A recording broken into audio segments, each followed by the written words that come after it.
Welcome back बच्चों। Hope आप लोग अच्छे होंगे और अच्छे से पढ़ाई कर रहे होंगे। आज हम लोग कंटिन्यू करने वाले हैं इंडियन इकोनॉमिक डेवलपमेंट की बुक का chapter economic and sustainable economic development. तो इसमें जैसे कि आपको नाम से ही पता चल रहा है कि ये वाला जो चैप्टर है ये एनवायरनमेंट और उससे रिलेटेड इश्यूज के बारे में। So let's continue with the topic. What is environment? Environment की डेफिनेशन क्या है? तो एनवायरनमेंट की डेफिनेशन क्या है? It is defined as the total planetary inheritance and the totality of all resources. It includes all biotic and abiotic factors that influence each other. तो environment कैसे define कर रहे हैं हम कि जो भी हमारे को इस प्लैनेट से इनहेरिटेड मिला है, इनहेरिटेड मतलब कि जो हमसे भी पहले, क्योंकि हमारा तो एज क्या है 60-70 मैक्सिमम, लेकिन जो अर्थ की एज है, जो इस प्लैनेट की एज है, वो तो लाखों वर्ष पहले की है ना। तो वहां से हमें क्या मिलता आ रहा है? हमें मिलते आ रहे हैं नेचुरल थिंग्स।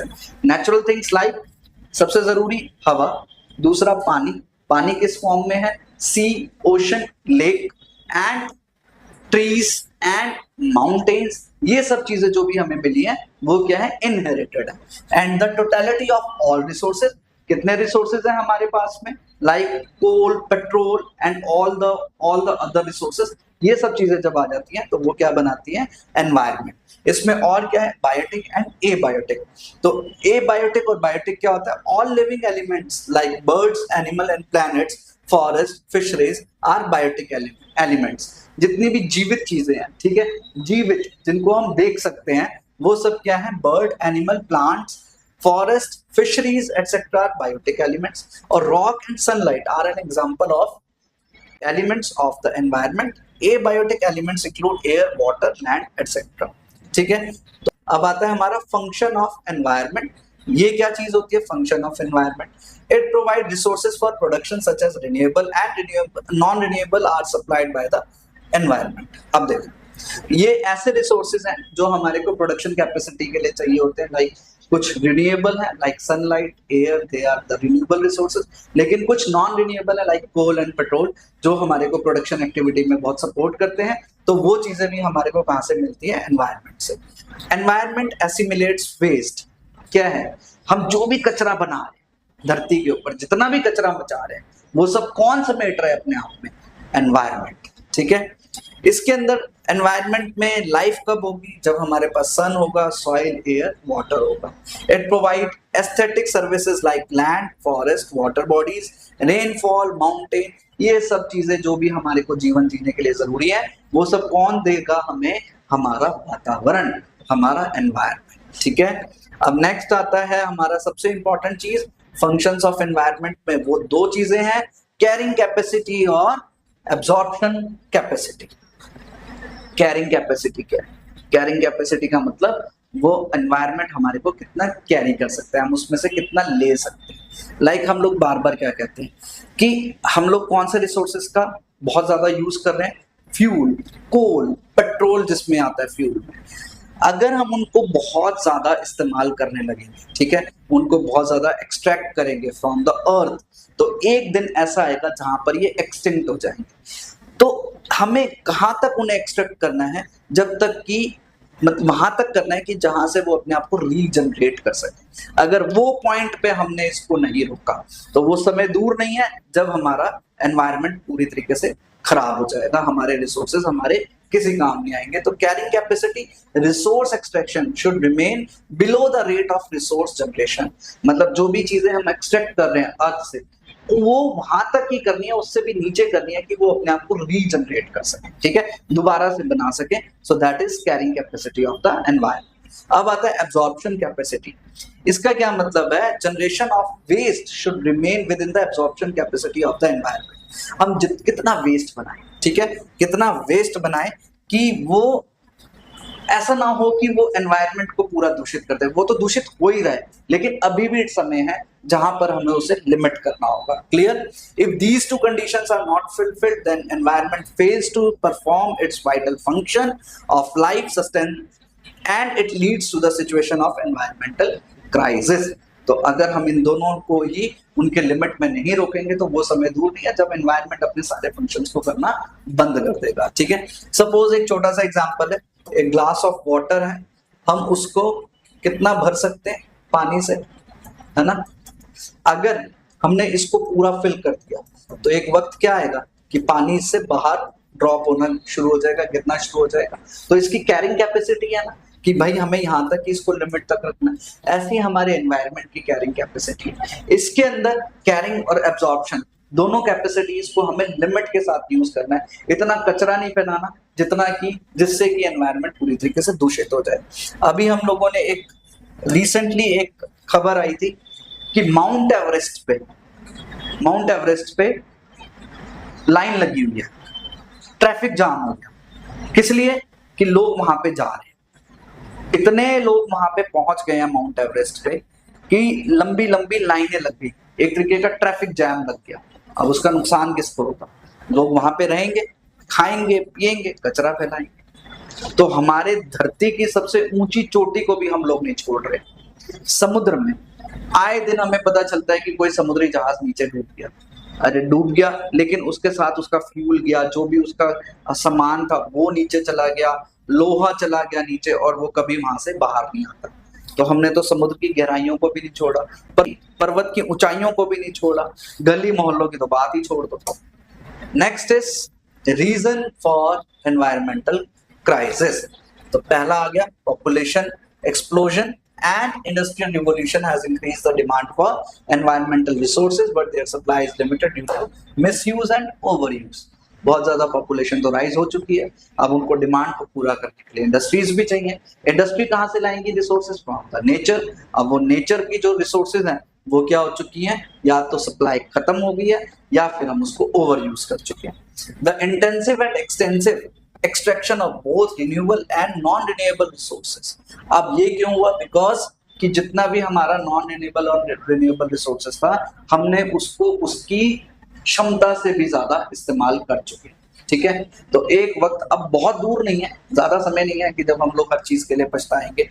वही है, राइज इन पॉपुलेशन है due to affluent consumption and production standard of developed world. The waste generated is beyond the absorption capacity of the environment। कचरा बनता जा रहा है, धरती का कचरा होता जा रहा है। समुद्र के अंदर कचरा है, पर्वत पे कचरा, तो हर तरफ क्या फैला रहे हैं हम? कचरा, और ये उसकी एब्जॉर्प्शन कैपेसिटी से बहुत ज्यादा है। Next is empowering people to live better and lighter. ये एक थॉट है जो हम सब लोगों को समझना है। अब सस्टेनेबल का क्या मीनिंग है? इसका मीनिंग है sustainable development is a development that meet the need of the present without compromising the ability of future generation to meet their own needs। कि हम आज की अपनी जरूरतों को इस हिसाब से पूरा करें कि हमें आगे आने वाली फ्यूचर जनरेशन के लिए भी संभाल के रखना है। ठीक है, कि वो लोग भी अपनी जरूरतों को पूरा कर सके। अब ये जो सस्टेनेबल डेवलपमेंट का जो भी ये कॉन्सेप्ट है, ये कहाँ पर आया है? ये आया है रियो डी जेनेरियो, ब्राजील। ठीक है, और ब्राजील में क्या हुआ था? अर्थ समिट। इस अर्थ समिट में ये कॉन्सेप्ट निकल कर आया सस्टेनेबल डेवलपमेंट, कि हमें अपना प्रेजेंट का डेवलपमेंट तो करना है लेकिन पर्यावरण को नुकसान नहीं देना है। ठीक है, और ये अर्थ समिट कब हुआ है? 1992 में। तब से हम लोग सस्टेनेबल डेवलपमेंट की बात करते आ रहे हैं। ठीक, तो ये एक इंपॉर्टेंट पॉइंट है, आप इसको लिख सकते हैं। नेक्स्ट है स्ट्रेटेजीज क्या है, हम सस्टेनेबल डेवलपमेंट पे कैसे जाएं कि अपने आप को भी डेवलप करना है without harming the natural environment और compromising the needs of future generation. तो इसमें हम सबसे पहले क्या देखें? तो use of non conventional sources of energy कौन कौन सी है? Wind, solar, cleaner and greener technologies which can be effectively used to replace thermal and hydro power।